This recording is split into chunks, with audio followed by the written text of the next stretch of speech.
যে ইস্তেগফার এক ধরনের দোয়া, আমরা যেটা বলেছি এটা আল্লাহর জিকির হয়, কারণ আল্লাহর কথা আমরা মনে করি, আল্লাহর কাছে আমরা চাই, তবে একটা বিশেষ বিষয় চাই, সেটা হলো ক্ষমা। এক্ষেত্রে সুন্নত হলো যে সব সময় ইস্তেগফার করা। আল্লাহ রাসূল সাল্লাল্লাহু আলাইহি ওয়াসাল্লাম বলেছেন, ইয়া আইয়ুহান নাস তুবু ইলাল্লাহ ফাইন্নী আতুবু ইলাল্লাহি আকতারা মিন ৭০ মাররা ওয়া ফি রিওয়ায়াতিন ১০০ মাররা।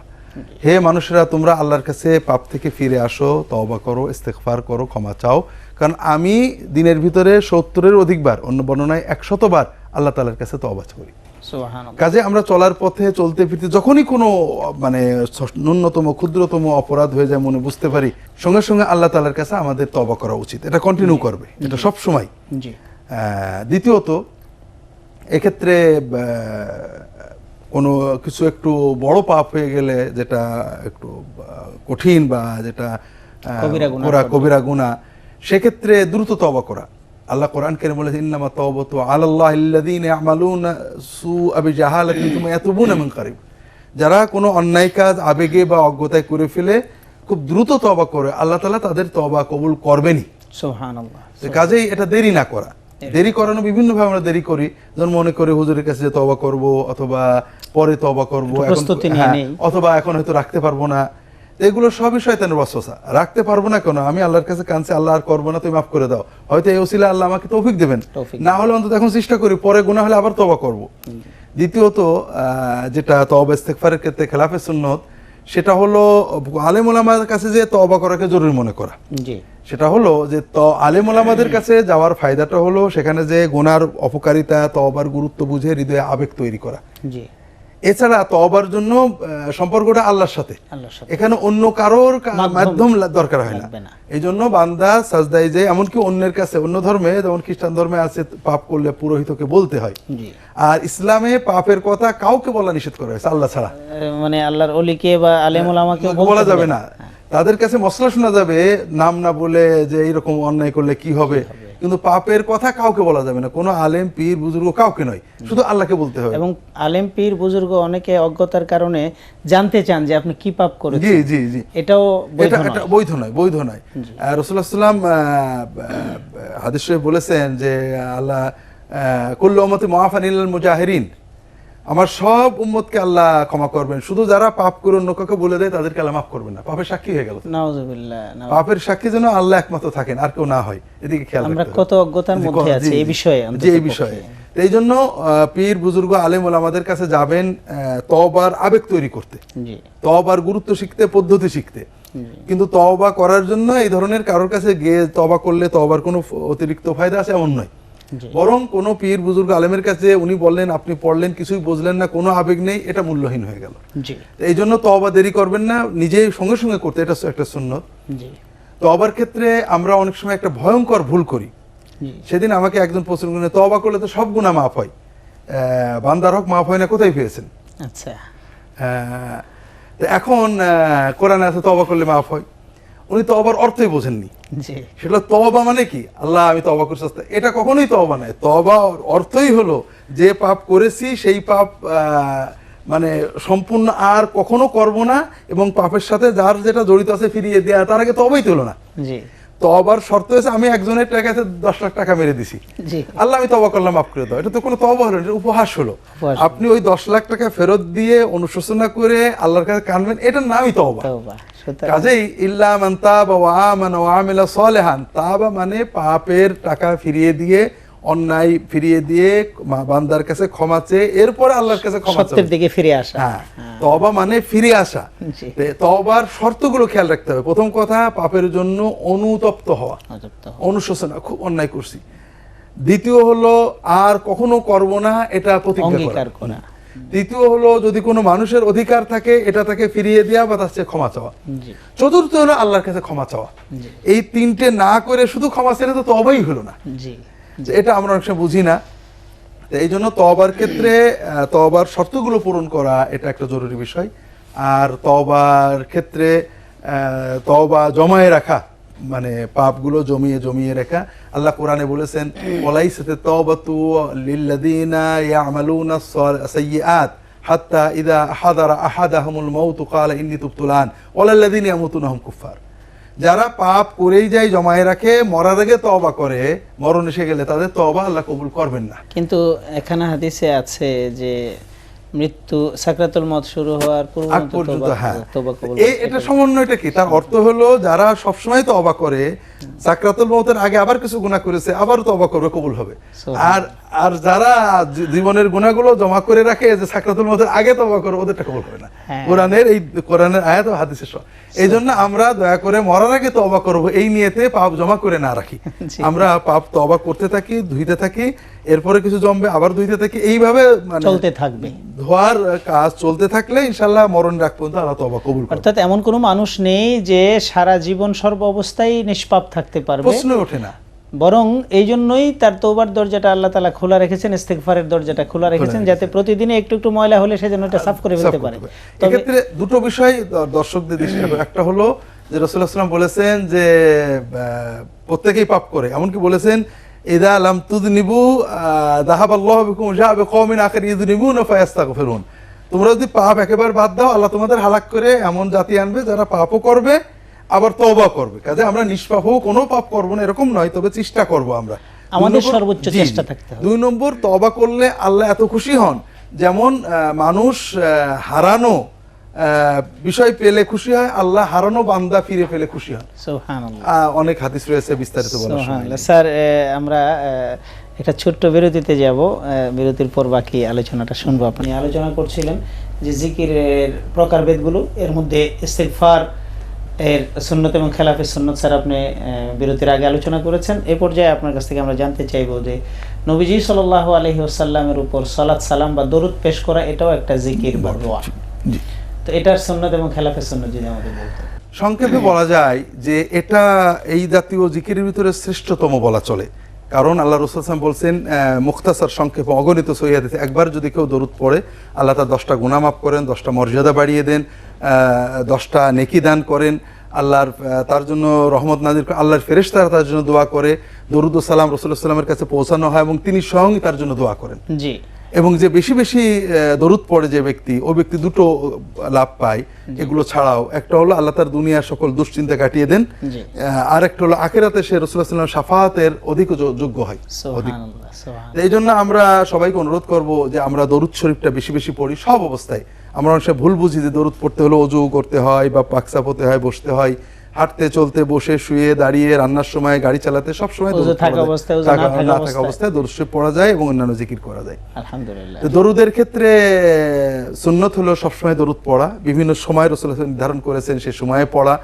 এরপরে দরুদ রাসূলুল্লাহ সাল্লাল্লাহু আলাইহি ওয়াসাল্লামের শেখানো বাক্য হলে বেশি ভালো হয়, যে বাক্যগুলো তিনি শিখিয়েছেন, দরুদ ইব্রাহিম, অন্যান্য দরুদ।